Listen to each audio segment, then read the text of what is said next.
আসসালামু আলাইকুম। আমরা প্রতিনিয়ত জীবনে কত শত ব্যস্ততায় ডুবে থাকি, তাই না? ছোট ছোট চাওয়া পাওয়া, ক্ষণিকের আনন্দ আর এক বুক অভিমান নিয়ে আমাদের এই ছোট্ট জীবন। কিন্তু কখনো কি এই বিশাল সমুদ্রের সামনে দাঁড়িয়ে নিজেকে একটু পরখ করে দেখেছেন? এই অনন্তহীন জলরাশি যার কোনো সীমানা আমাদের চোখে পড়ে না, তার সামনে দাঁড়ালে নিজেকে কতটা ক্ষুদ্র মনে হয়। মনে হয় এই বিশাল মহাবিশ্বে আমরা কতটুকু বা, অথচ আমাদের অহংকার কত আকাশচুম্বী। পৃথিবীর সমস্ত ব্যস্ততা আর কোলাহল যখন আমাদের ক্লান্ত করে তোলে, তখন সমুদ্রে এই ঢেউয়ের শব্দ আর প্রকৃতির এই সৌন্দর্য আমাদের মনে করিয়ে দিয়ে আসল প্রশান্তি তো কেবল আল্লাহর স্মরণের মাঝে লুকিয়ে আছে। পবিত্র কোরআনে আল্লাহ বলেছেন, জেনে রেখো, আল্লাহর জিকিরই কেবল মন শান্ত হয়। সুবহান আল্লাহ! মহান আল্লাহ তাআলা এই প্রকৃতিকে কত নিখুঁতভাবে সাজিয়েছেন। পবিত্র কোরআনে সূরা আল রহমানে আল্লাহ বারবার আমাদের জিজ্ঞেস করেছেন, অতএব তোমরা তোমাদের রবের কোন কোন নিয়ামতকে অস্বীকার করবে? এই যে সমুদ্রের গর্জন, এই যে নিয়ম মেনে জোয়ার ভাটা, পানির এই বিশাল নীল চাদর, এইসবই কি এক মহান স্রষ্টার জীবন্ত নির্দেশন নয়?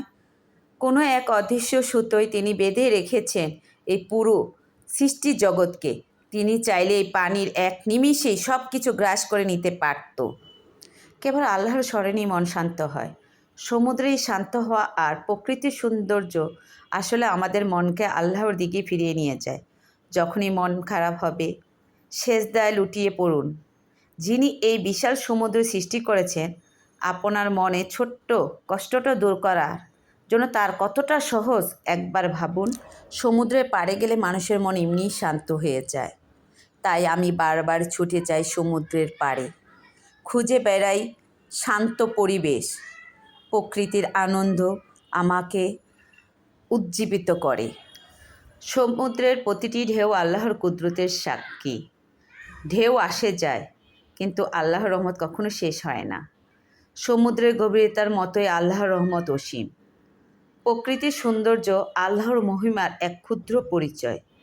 প্রতিটি বাতাস, প্রতিটি ঢেউ বলে দেয় সুবহানাল্লাহ। প্রকৃতির মাঝে তাকালে ঈমান আরও দৃঢ় হয়।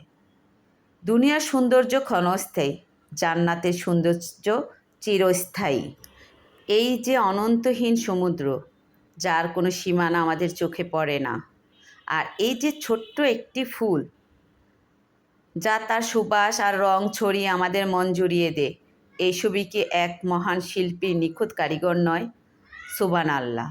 আল্লাহর সৃষ্টি কতই না সুন্দর, আমরা কি কখনো এই নিয়ে ভাবি? একটি সামান্য মাটির বুক চিরে কীভাবে এত সুন্দর রং, এত মিষ্টি সুবাস আর এমন কমলতার জন্ম হয়?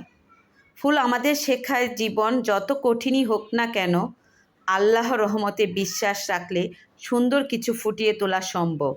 ফুল যেমন সুবাস ছড়িয়ে ঝরে যায়, আমাদের জীবনটাও ঠিক তেমনি। একদিন আমরাও থাকবো না, রয়ে যাবে শুধু আমাদের রেখে যাওয়া সুন্দর কাজগুলো। প্রকৃতির সৌন্দর্য আমাদেরকে মুগ্ধ করে, আমাদের ভালো লাগে। আমরা তাই প্রকৃতির কাছে বারবার ছুটে যাই। আসুন, প্রকৃতির সৌন্দর্য দেখে শুধু মুগ্ধ না হয়ে এর পেছনের স্রষ্টাকে খুঁজি। আল্লাহ আমাদের সবাইকে তার সৃষ্টি নিয়ে চিন্তা করার এবং তার কৃতজ্ঞ বান্দা হওয়ার তৌফিক দান করুন। আমিন। সমুদ্রের গভীরতা আর পাহাড়ের ধীরতা যেন আমাদের শেখায়, আল্লাহর উপর ভরসা রাখাই প্রকৃতির শান্তির পথ।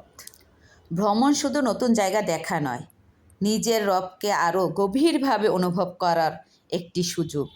এই সুন্দর পৃথিবী প্রতিটি দৃশ্য আমাকে মনে করিয়ে দিয়েছে আল্লাহ না জানি কত সুন্দর, আল্লাহ না জানি সৃষ্টির কত নিখুঁত।